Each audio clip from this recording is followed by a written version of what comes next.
Some patients benefit tremendously from intense pulsed light, IPL, and we want to look at an example where we specifically treat the eyelids for a patient with ocular rosacea. And one important thing to note, or we've discovered, is that IPL is not equal to IPL, right? I think you've seen same thing with saying, oh, tears, that doesn't mean much. So I want to be specific in this case that we're talking about the Lumenis M22 IPL.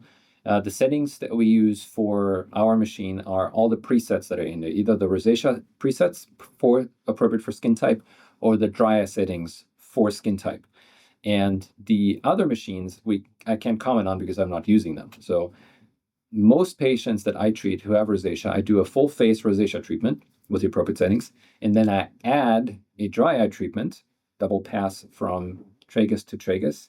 And then in some patients, here's one that you'll see, they benefit from direct treatment of the eyelids. We've had discussions and heard discussions before where people say, oh, you're treating the face. How does it improve the lids? How does it improve the eyes? Have you seen an improvement of eye symptoms with face treatments? The full facial, are we talking here? Anything that doesn't treat the eye, does it actually help? Yes, it does. Even the full... It's a trick question. No, I'm saying, of course it does. Yes, it does. I don't like that argument. People say, oh, it can't help because you're not treating the lids directly. And it's the same thing as saying, how does something that affects your knee affect the... Anyway. Well, I like when you phrase it that way, though, because from a patient perspective, it sounds so obvious to a patient, like, oh, you're not treating my eyes, therefore it can't help my eyes. But in my mind, I take it for granted. No, it does treat your eyes. It's cutting down an inflammation of the vessels going to the eye. That's one theory. Again, there's a bunch of theories. For me, my problem is I don't know how it works. I just know it works. I can guarantee you that. I've done it now for almost 10 years, and it does work. But to that point, there are some patients who do benefit when you treat the lids directly. Now, these are usually highly inflamed eyelids. You can sometimes look at them and they just look purple. The whole eyelid looks purple. Or they have some improvement but want more or need more, because the maximum that I was taught that can be safely done of IPLs in the long run is every 3 months. Mm-hmm. And some patients are not comfortable for 3 months, even after they've gone through the whole treatment and been on this for a while. 3 months, just to clarify. So we sometimes, when we do the initial protocol, we'll do 4 treatments, each separated by 1 month. 3 to 6 weeks apart, correct? So when you say 3 months... After the initial. Right. So you've done your initial 4 treatments, or the package there, and then go to every 3 months. And I've had 3, 6, 12 months. But the eyelids directly, we use metal shields to make sure that the eye does not get treated, because obviously anything pigmented or red absorbs light energy. So this is a metal shield that goes directly in. It looks a little bit spooky because, well, now when the patient opens their eyes, there's no iris, no white, no nothing. Darkness just dark. there. And from a patient perspective, they can be intimidating because they don't see anything. And after the facial treatment that you see here... This is just a small portion of the facial treatment, as it would be the full forehead, but now you're on the eyelid. On the eyelid with a different crystal. So that crystal is much smaller, and it doesn't concentrate the same energy in a smaller area, which would mean that the energy is increased. It actually blocks the majority of energy because the energy is set above the crystal. So it filters out a lot of energy, and just a very small amount is adjusted to the eyelids directly. And then the metal contact lens basically is removed with a little plunger. This is our usual lid debridement and then expression. And I wanted to mention, would care need to be taken with the eyelashes when you're applying that light, trying to avoid any hair around there?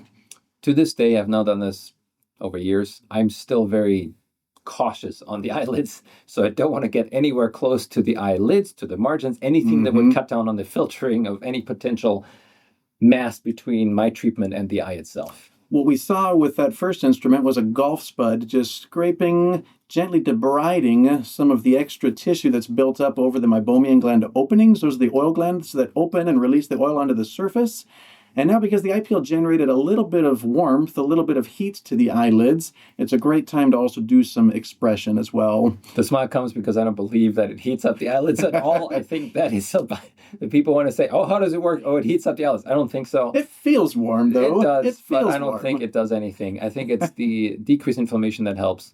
And then the expression, I usually do it, apply pressure and hold pressure, because once you see something coming out of the lids, you hold that same pressure. This, you can see lots of toothpaste-like and not much coming out. And the consistency, we usually grade in 1, olive oil, just looks nice and clear. 2, turbot, so oil that maybe is set in the fridge a little bit. 3 would be buttery, so this kind of consistency was kind of like melted butter. And then 4 is just toothpaste, so white, stringy, that you see coming out of here at some point as well. And it can almost stick up by itself. That's how very, very rigid and not smooth and not flowing that lipid actually is. It's one of my favorite words, inspissated, I think is a good word we use, where it's just blocked and just trapped, like the toothpaste that you mentioned. Yes. Back to the principle of heat. If you did want to heat up the eyelids before doing expression, that could be done. Yes. Right in office with like a one-touch heating element or masks or any of those. We've combined it with IPL, with LipiFlow, I'm sorry. We've combined IPL with LipiFlow. We've combined IPL with one touch.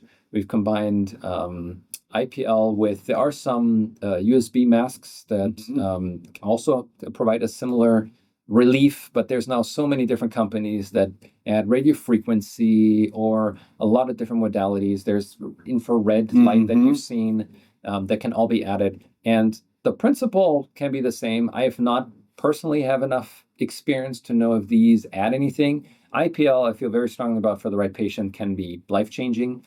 Adding the one touch, I think it's nice because it's not too expensive and there's not additional costs per use per se.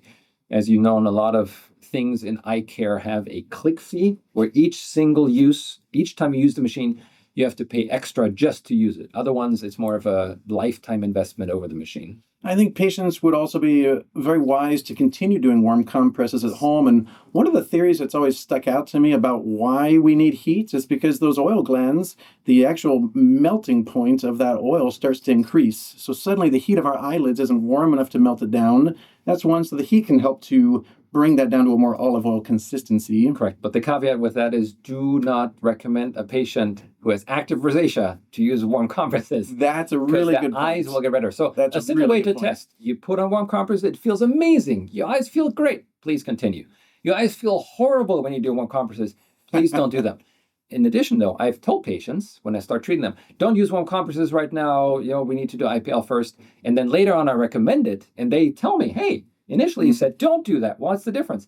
Well, once it's controlled. Now it's treated.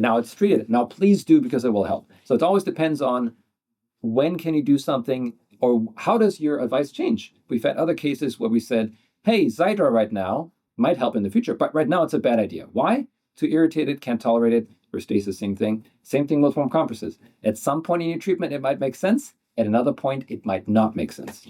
One last thing to mention as far as other medications that can be helpful. Sometimes a topical steroid short-term, that can be helpful for the inflammation.